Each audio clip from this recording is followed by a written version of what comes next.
Bonjour les amis. Eh bien écoutez, aujourd'hui on va parler d'un sujet qui semble vous intéresser tous plus ou moins, c'est les rosiers. La rose c'est la reine des fleurs bien sûr, tout le monde le sait. Dans tous les jardins on en trouve, mais il faut s'y retrouver un petit peu dans ces rosiers et quels soins doit-on leur donner? Vous savez combien il existe de variétés de rosiers? Plus de 40 000. Alors vous voyez que c'est pas simple pour s'y retrouver. Il y a des obtenteurs qu'on obtient régulièrement, tous les jours, et qui après les baptisent avec le nom de certaines célébrités, on en connaît tous. Déjà, on peut planter les rosiers maintenant. On a passé la Sainte-Catherine, c'est parfait pour les planter avant les grands froids. Mais on peut parler aussi de la taille.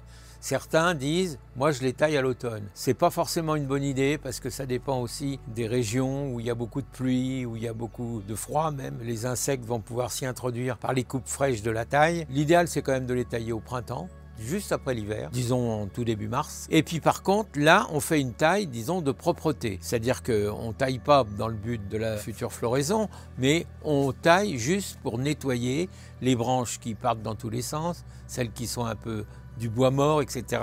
Donc on essaie de faire une taille proprette. Alors on peut également planter les porte-greffes. Bon, pourquoi les porte-greffes? Parce que vous savez que les rosiers sont obtenus à partir d'un porte-greffe qui est un rosier sauvage, qu'un églantier. Vous voyez ce que c'est que l'églantier? Eh bien, on vient greffer dessus la variété qu'on veut. Pourquoi? Parce que si on sème ou si on bouture, on n'est pas du tout sûr d'obtenir l'identique de ce qu'on recherche. Si vous avez des églantiers chez vous, il y en a parfois dans les haies. Vous allez greffer directement dessus et vous déplanterez après. Il y en a même qui le font dans la forêt, je le sais. Ils trouvent des églantiers dans la forêt, ils vont faire leur greffe et une fois que la greffe aura prise, ils viendront déplanter l'ensemble et le replanter chez eux. Pourquoi pas si vous avez un endroit, mais c'est risqué parce que vous risquez de vous faire voler votre églantier rosier, quoi. Mais par contre, c'est quand même la bonne technique pour multiplier le rosier. Si vous vous dites, oh j'ai un joli rosier chez mon voisin, j'en ai pris une bouture, je vais le bouturer. On entend souvent dire ça. Oui, vous allez le faire, mais vous n'aurez pas le porte-greffe. Et vous aurez pris le greffon, en fait, qui ne tiendra pas compte du porte-greffe. Donc attention, ce ne sera pas à l'identique. Alors essayons de nous y retrouver dans toutes les différentes sortes de rosiers qui existent. Vous avez ce qu'on trouve dans les massifs municipaux, ce qu'on appelle les polyanthas.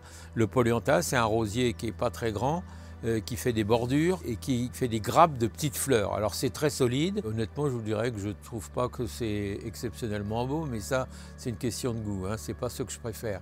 Mais c'est par contre très résistant, très solide, pas besoin de soins particuliers. Ça résiste aussi aux intempéries et aux insectes. Bon, c'est une solution. Si vous aimez, ne vous en privez pas. Bon.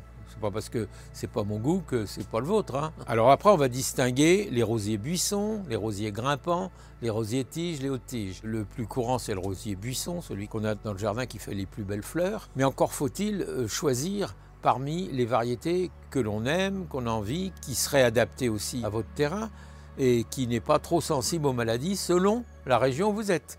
Si vous êtes dans des régions très humides, le rosier n'aime pas avoir de l'eau permanente sur les feuilles. Il existe un label allemand qui s'appelle ADR et qui récompense les variétés les plus résistantes.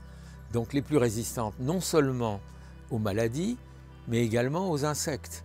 Donc les maladies courantes du rosier, c'est l'oïdium, c'est la rouille, les taches noires. Il a aussi une certaine résistance aux pucerons qui, eux, transmettent les maladies, c'est bien connu. Et ce label, il y a environ une douzaine de variétés qui y figurent, mais il y en a plus maintenant parce que les obtenteurs travaillent beaucoup sur le sujet pour pouvoir vendre un rosier qui ne sera pas malade en permanence. Parce que quand vous achetez un rosier et que vous le voyez dépérir, parce que les fleurs sont jolies bien sûr, mais s'il a plus une feuille, si les feuilles tombent et tout, il perd de son charme et vous vous dégoûtez. Alors vous essayez de traiter ça avec des bouillies bordelaises, des traitements fongicides en tout genre, des insecticides, vous essayez tout, mais en réalité vous arrivez avec beaucoup de difficultés à les soigner. Alors que si vous avez une variété qui donc est prédisposée pour ça et qui donc est très résistante, vous ferez l'économie des produits chimiques et vous aurez toujours une plante qui sera belle avec un beau feuillage qui restera bien vert et qui ne sera pas rempli de feuilles jaunes comme c'est souvent le cas. Donc si vous avez décidé de planter des nouvelles variétés, tenez compte de ce que je viens de vous dire. Sachez qu'il y a quand même deux grandes variétés, il y a les rosiers remontants et les rosiers non remontants. Ce qui veut dire qu'un rosier remontant, c'est celui qui va fleurir plusieurs fois dans la saison, c'est-à-dire